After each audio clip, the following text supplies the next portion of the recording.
আসসালামু আলাইকুম প্রিয় দর্শক, আজকের পর্বে দেখাবো সুস্বাদু এবং পুষ্টিগুণে ভরপুর কাঁঠালের বীজের ডাল।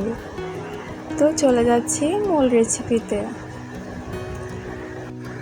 কড়াইতে নিয়ে নিয়েছি পরিমাণ মতো তেল, গোটা জিরা, 4-5টা শুকনো মরিচ, একটা পেঁয়াজ কুচি এবং একটা রসুন কুচি। এবার এটা ভালোভাবে ভেজে নিব। ভাজা হয়ে গেলে এর ভিতরে অ্যাড করছি সামান্য পরিমাণ আদা বাটা। আদা বাটা ভাজা হয়ে গেলে এর ভিতরে অ্যাড করছি অল্প পরিমাণ লবণ এবং অল্প পরিমাণে হলুদ। এই পর্যায়ে হলুদটা ব্যবহার করলে ডালের কালারটা কিন্তু সুন্দর আসবে। এ পর্যায়ে অ্যাড করব আগে থেকে সেদ্ধ করে রাখা কাঁঠালের বিচি। কাঁঠালের বিচিটা সামান্য পরিমাণ লবণ এবং হলুদ দিয়ে সেদ্ধ করে ভালোভাবে ম্যাশ করে নিয়েছি।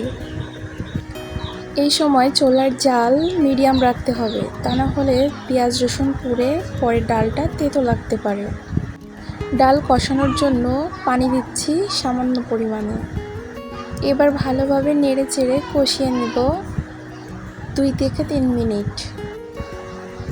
ভালোভাবে কষানো হয়ে গেলে এর ভিতরে অ্যাড করব পানি। পানিটা আপনারা বুঝে দিবেন যে যেমন রাখতে চান। এবার ভালোভাবে নেড়ে চেড়ে হাইটে জাল করে নেব 5 মিনিট। রেসিপি যদি ভালো লাগে তাহলে লাইক, কমেন্ট এবং শেয়ার করতে ভুলবেন না।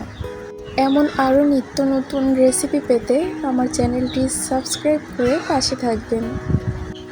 ডাল রান্নাটা হয়ে গেছে, এখন নামিয়ে নিব।